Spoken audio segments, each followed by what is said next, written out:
The time for our leadership is now. It was the United States and the United Kingdom and our democratic allies that shaped a world in which new nations could emerge and individuals could thrive.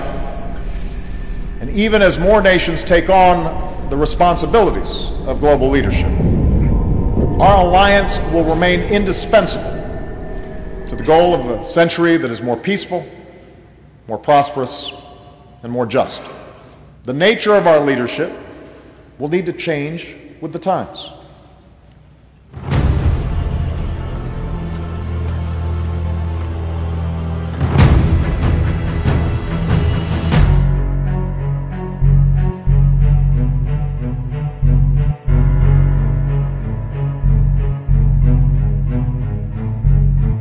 You're now listening to Dancing at Vanguard Productions.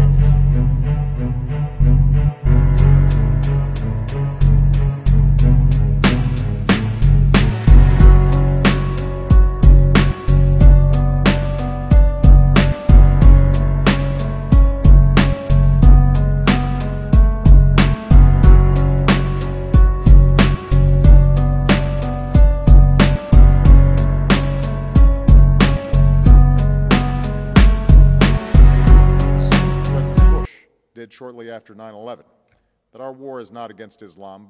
Bin Laden was not a Muslim leader. He was a mass murderer of Muslims. Indeed, al-Qaeda has slaughtered scores of Muslims in many countries, including our own. So his demise should be welcomed by all who believe in peace and human dignity.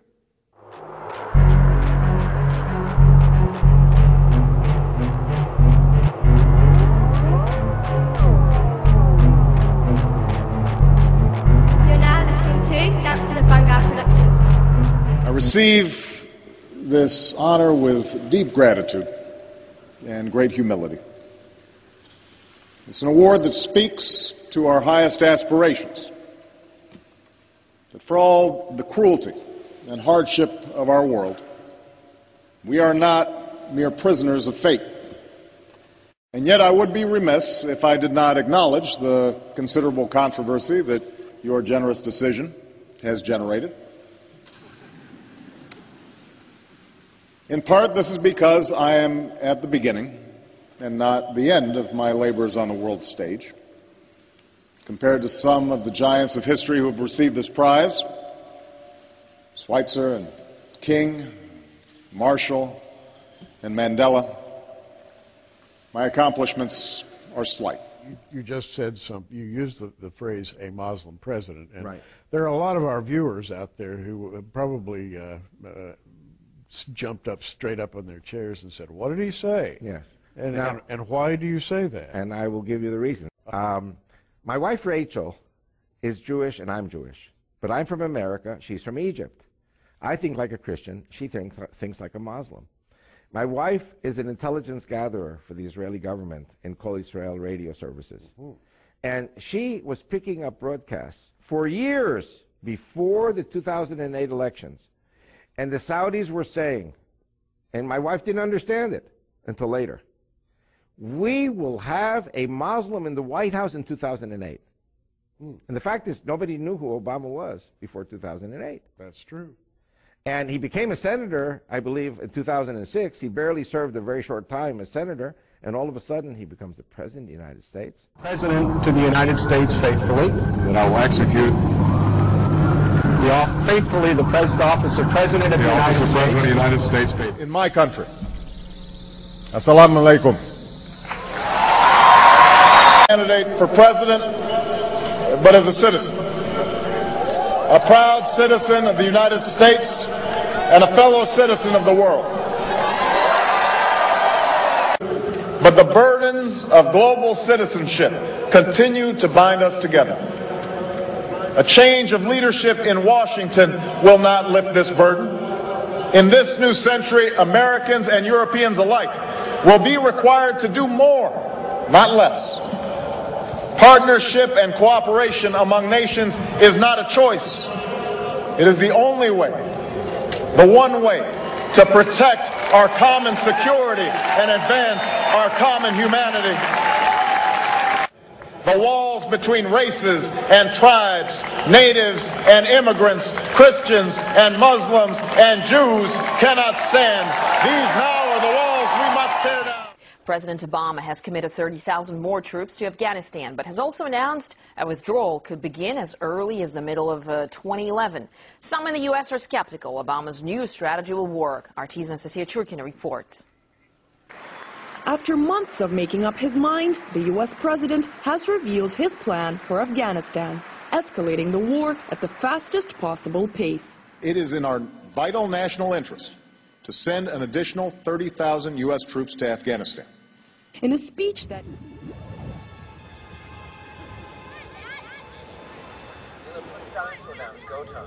Miller, stop playing around.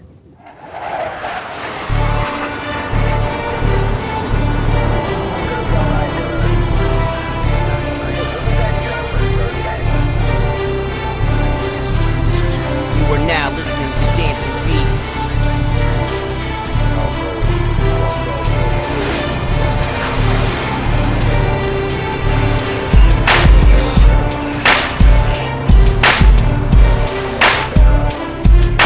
Historic moment as a photo call of the leaders last night.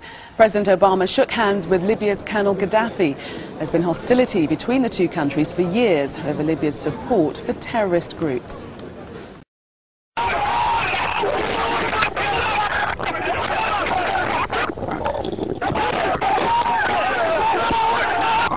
The government of Libya announced the death of Muammar Gaddafi.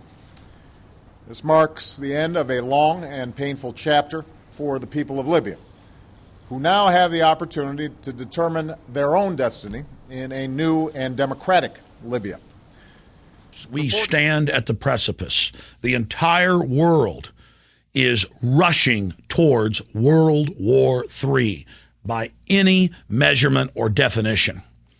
The private offshore banks that dominate Europe and the United States are invading countries all over the Middle East, North Africa, and trying to start a war as well with Pakistan. This is all happening as the world economy is imploded and as the private central banks openly announce a private corporate bank of the world. Everything you do know about, very little, but what we do know about him has been anti everything we stand for, and he's in the White House. So why are we surprised? Why are we surprised? So now you turn and realize that for the first time, now see people, when I travel, there's two questions when we have an open Q&A. Typically, there's two questions we can always ask. Where's American prophecy? Anybody who study eschatology recognize that all the major players are clearly identified. America is conspicuous in its absence of mention. So that's a valid area of discussion. Then the second question we often get to the spiritually mature audience is say, why hasn't God judged America? Billy Graham quipped several decades ago very cleverly. He says, if God doesn't judge America, he'll have to apologize to Sodom and Gomorrah. You know, Thomas Jefferson said the same thing back in 1781. He says, I tremble for my country when I recall that God is just and that his justice will not sleep forever. So the point is, why are we surprised? Now, if you're going to start talking about the judgment of God, you quickly discover there's at least 4 or 5 kinds of judgment. There's calamitous judgment like Noah and all of that. There's eschatological judgment like Revelation 6 and following and so on. One of his judgments could be called his abandonment judgment. Imagine yourself as Samson on that third visit to Delilah, and when you wake up, you discover that your strength is gone. In a few seconds, you realize that God has abandoned you. Can you imagine how Samson felt as he realized the significance of not being able to break loose like he had before and so forth?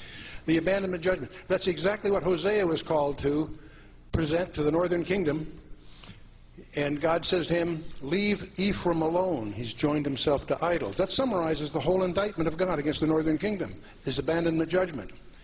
Now, I have preached for years, 2 Chronicles 7:14. If my people are called by my name will humble themselves and pray and seek my face and turn from their wicked ways, then will I hear from heaven, forgive their sin, and heal the land. God says, if you do 4 things, I'll do 3, and I preach that. I have to be honest with you, I'm not sure I can anymore. Why? Because there is, when I was redoing our Genesis commentary, I was startled to discover how God's primary jealousy is as his role as creator. not as Redeemer. To understand his redemption, you have to have the Word of God. So you have an excuse, so to speak, not knowing that. But you do not have an excuse about the creation, because the creation testifies of itself, of him.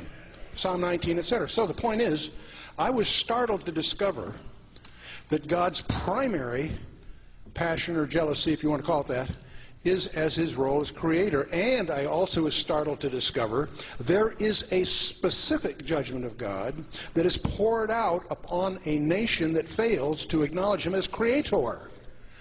I used to read Romans chapter 1, verse 18 to the end, and I thought it was about homosexuality. No, it isn't. Not if you read it carefully. In that passage, starting at Romans 1, from verse 18 to the end, 3 times in that passage, God says, because they did not recognize me as creator, I, God, will give them over to that which is not convenient. And then it describes homosexuality in terms that you can't read it to a small family, to young people. I mean, it's pretty graphic. The point is, it's not about homosexuality. I always thought it was. No, read it carefully. It's about a judgment of God that God puts upon a culture that fails to acknowledge him as creator.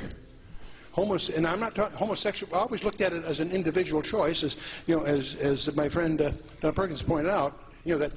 That's an issue for the individual. Fine. As a collective thing, it's a judgment of God. And so, as I read any paper, pick it up, I'm beginning to suspect. I'll say it carefully. I'm beginning to suspect that the judgment of God has begun. Not because of the earthquakes and that. No. It's because of the sin of Sodom and Gomorrah was not homosexuality. It was the public condoning of it. Okay?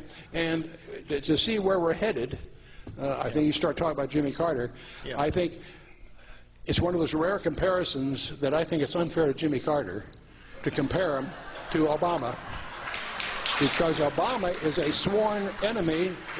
Obama is a sworn enemy of everything I stand for. And so he's not my president.